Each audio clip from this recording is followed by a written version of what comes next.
मसीह में प्रिय भाई और बहनों, हमारा परमेश्वर कोई बुरा परमेश्वर नहीं है जैसे कि अय्यूब उसे मान रहा था। वो प्रेमी परमेश्वर है और वो न्यायी परमेश्वर है। क्या आप में से कोई ऐसा है जो इस तरह से कहता है कि कि ये क्यों हो रहा है? भले लोग तो मुश्किल में पड़ रहे हैं, लेकिन बुरे लोग जो है वो समृद्ध हो रहे हैं, वो शांति में हैं। लेकिन जैसे कि लूका 16 अध्याय में जो धनी व्यक्ति के विषय में कहा गया है, हम देखते हैं कि हो सकता है वो आपदा में ना पड़े, तुरंत परमेश्वर उनका मूल्यांकन ना करे। लेकिन जो सबसे अधिक डरावने वाली चीज है कि यह तथ्य कि वो पश्चाताप नहीं कर सकते। जैसे उनका जीवन खत्म होगा तो आने वाले जीवन में वो न्याय का सामना करेंगे। आप जानते हैं,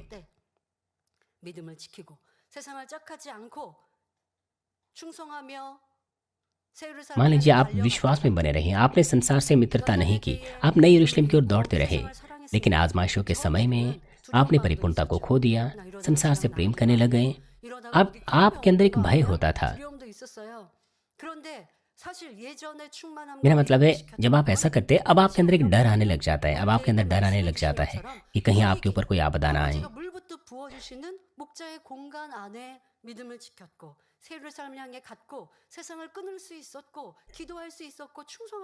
आप पहले एक वातावरण में चल रहे थे क्योंकि पिता परमेश्वर ने अपना अनुग्रह आपके ऊपर उंडेला था। आपके आसपास के लोग उस वातावरण में बह रहे थे, इसलिए आप उसी वातावरण में बढ़ रहे थे। लेकिन वो बदलाव नहीं है। सत्य क्या है? भले ही आपके आसपास के लोग विश्वास में ना बढ़ रहे हो, लेकिन आपको फिर भी आगे बढ़ते रहना है, आपको विश्वास में आगे बढ़ते रहना है। सत्य यही है। मान लीजिए दूसरे लोग नर्क चले जाएंगे, तो क्या आप भी नर्क जाएंगे? यदि आप सचमुच स्वर्ग और नर्क पर विश्वास करते हैं तो आप उनका अनुसरण नर्क में जाने के लिए नहीं करेंगे। यही सत्य है। हम आत्मा का अनुसरण किया करते थे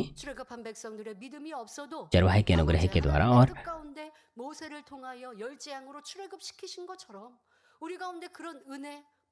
जिस प्रकार से परमेश्वर ने मूसा की वजह से इस्राएलियों की अगुवाई की, उसी प्रकार से हम भी चरवाहे के क्षेत्र में थे और परमेश्वर ने हमारी अगुवाई की कि हम केवल नई यरूशलेम पर दृष्टि करें। मगर क्योंकि अभी हमारी स्थिति सिद्ध नहीं है,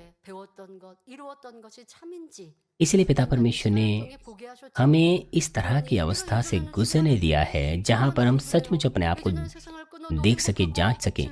आप कहते थे कि आपके पास परिपूर्णता हुआ करती थी, लेकिन अब नहीं है। आप नई यरूशलेम पर ही दृष्टि किया करते थे, लेकिन आजकल के दिनों में आपने संसारिक चीजों को लेना शुरू कर दिया है। आप उन्हें रोक नहीं पाते हैं। आपको एहसास करना चाहिए कि आपके अंदर विश्वास की कमी है, लेकिन आप दूसरों पर दोष डालते हैं, आप वातावरण पर दोष डालते हैं, आप अपनी मुश्किलातों पर दोष डालते हैं। अगर ऐसा है तो आप अपने विश्वास में एक जगह पर आकर रुक जाएंगे, आप उन्नति नहीं कर पाएंगे।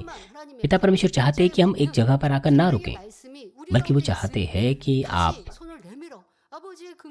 हमारे पास चरवाहे का सामर्थ्य है, हमें पिता परमेश्वर की ओर आना है, हमें पिता परमेश्वर के दया के हाथ को पकड़ना है। ये आपका काम है कि आप अपना हाथ बढ़ाइए। लेकिन अगर आप संसार में ही बढ़ते जाएं तो पिता परमेश्वर आपकी मदद नहीं कर पाएंगे, पवित्र आत्मा आपकी मदद नहीं कर पाएंगे। इसलिए आपको सचेत रहना है। जब आप संसारिक चीजों को लेते हैं, हो सकता है आपके ऊपर कोई आपदा ना आए, कोई परेशानी ना आए, हो सकता है तुरंत ये बातें आपके ऊपर ना हो, लेकिन जैसे जैसे समय गुजरता है तो फिर आपका जो डर था परमेश्वर के प्रति आपके अंदर, वो भी जाता रहेगा। फिर आपका जो डर है वो भी खत्म हो जाएगा। पवित्र आत्मा आपके हृदय पर खटखटाता है, लेकिन जब आप संसार में चले जाते हैं फिर आपके अंदर वो डर भी खत्म हो जाता है। तो फिर क्या आप उद्धार प्राप्त कर पाएंगे जब आप संसार से प्रेम करते हैं, जबकि आप जागृत नहीं हैं?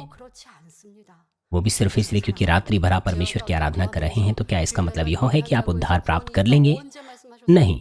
अगर आप संसार से प्रेम करते हैं, संसार से मित्रवत होते हैं, तो नहीं, आपको उद्धार की सीमा के भीतर रहना है। आपको पाप और बुराई को दूर करना है। केवल तभी आप उद्धार पा सकते हैं। आपको याद रखना चाहिए, सीनियर पास्टर ने रविवार की सुबह की सभा के दौरान क्या कहा था। सीनियर पास्टर का वचन भले ही 2015 में प्रचार किया गया था, लेकिन वो आज भी हमारे ऊपर वैसे ही लागू होता है। अगर आप केवल वातावरण के बहाव में बहते रहें तो आपको एहसास करना चाहिए कि वो विश्वास आपका नहीं था। पिता परमेश्वर ने आपको इस समय से गुजरने दिया है जहां पर हम सचमुच अपने आप को देख सकते हैं, जांच सकते हैं। और अगर आप निर्णय लें कि आप संसार से दूर हो जाएं तो पवित्र आत्मा आपको अनुग्रह देंगी। संसार से प्रेम करने के द्वारा क्या आप संतुष्ट हो गए? क्या आपको परिपूर्णता मिल गई? उस समय से आप तुलना कीजिए जब आप केवल नए यरूशलेम की ओर दृष्टि किया करते थे। क्या अब आप आनंदित हैं? क्या आप खुश हैं? मैं जानती हूं कि ऐसा नहीं है।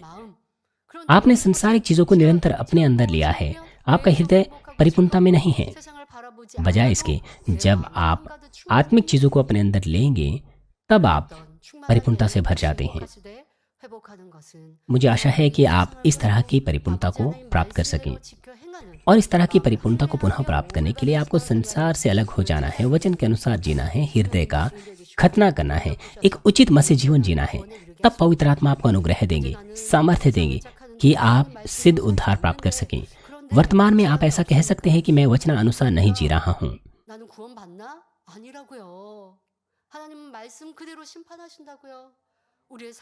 लेकिन मुझ पर तो कोई सजा नहीं आ रही है, इसलिए मैं उद्धार प्राप्त कर लूंगा। लेकिन ऐसा नहीं है। पिता परमेश्वर अपने वचनानुसार सटीक रूप से आपका न्याय करेंगे। इस संसार में जीवन जीते वक्त आपको ऐसा लग सकता है कि आप तो शांति में हैं, आप तो सुविधा में हैं, लेकिन अगर आप वचनानुसार ना जिएं तो आपकी दशा, यह चीजें आपके लिए कितनी अधिक दुखद है, कितनी अधिक दयनीय है। पिता परमेश्वर लूका 16 अध्याय के द्वारा एक सीख हमें दे रहे हैं कि जो धनी व्यक्ति था वो हर दिन उत्साह करता था, हर दिन कोई न कोई उत्सव करता था, लेकिन जब उसका जीवन समाप्त हो गया तो वो नरक में चला गया। वो निचली कब्र में पीड़ा उठा रहा था। लेकिन वो भिखारी, जो एक भिखारी का जीवन इस संसार में जी रहा था, लेकिन वो परमेश्वर का भय मानता था। और जब उसका जीवन समाप्त हो गया तो वो अब्राहम की गोद में जा बैठा।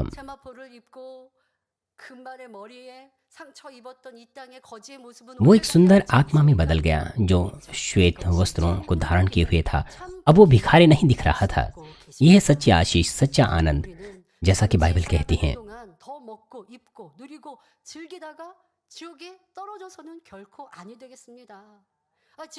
इसलिए हम भी अच्छा खाकर, बेहतर पहनकर इस धरती पर अपने जीवन के दौरान इन तमाम चीजों को कर हम नरक में नहीं जाना चाहते हैं।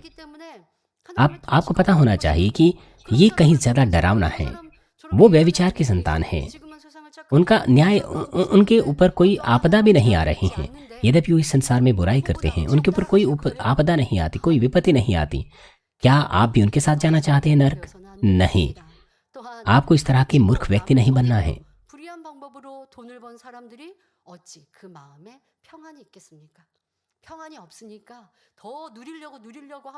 और साथ ही यदि हम अधर्मी होकर पैसा कमाएं, लूटपाट करें, दूसरों का लूटें, हम कैसे उद्धार प्राप्त कर सकते हैं? अगर आप चर्च को छोड़ के चले जाएं, संसार से मित्रवत हो जाएं, और वो फिर इस बात पर भी बढ़ावा देते हैं कि देखो वो संसार से कैसे आनंद प्राप्त कर रहे हैं। और ऐसे लोगों से अगर आप जलने लग जाएं, उनसे ईर्ष्या करने लग जाएं, वो लोग अनंत स्वर्ग की ओर जाया करते थे, मगर अब वो संसार में चले गए हैं और वो संसारिक चीजों पर बढ़ावा दे रहे हैं, संसारिक चीजों पर घमंड कर रहे हैं। हमें प्रभु में घमंड करना चाहिए। परंतु जो लोग ऐसे लोगों से जलन रखते हैं तो उन्हें पता होना चाहिए कि उनके अंदर कमी है। अगर आप भी इस तरह के हैं तो आपको निरंतर पश्चाताप करना चाहिए। आपको संकरे मार्ग पर जाना है, आपको चौड़े मार्ग पर नहीं जाना है। आपको उद्धार के मार्ग पर जाना है और नई यरूशलेम पहुंचना है। वो जो संसार से मित्रवत होते हैं, वो जो पाप और बुराई में निवास करते हैं और अधिक आनंद लेते हैं, वो हमेशा चिंता में और परेशानी में अपना जीवन जीते हैं। और अगर उनकी बुराई सीमा से परे हो जाती है तो वो इस धरती पर जीते वक्त अचानक आपदा का सामना कर सकते हैं। आपको ऐसा लग सकता है कि वो व्यक्ति तो पाप और बुराई में जीता है, लेकिन वो तो और भी बेहतर हो रहा है, क्यों उसके ऊपर कोई सजा नहीं आती? आपको इस तरह से नहीं सोचना चाहिए। अगर आप बुराई बोएंगे तो आप बुराई ही काटेंगे। इसीलिए जैसे कि भजन संहिता 31:1 में लिखा है, कुकर्मियों के कारण मत कुढ़, कुटिल काम करने वालों के विषय में डहा ना कर। मुझे आशा है कि आप सत्य में सोचिए, सत्य में रहें और इस तरह से पिता परमेश्वर को महिमा दें।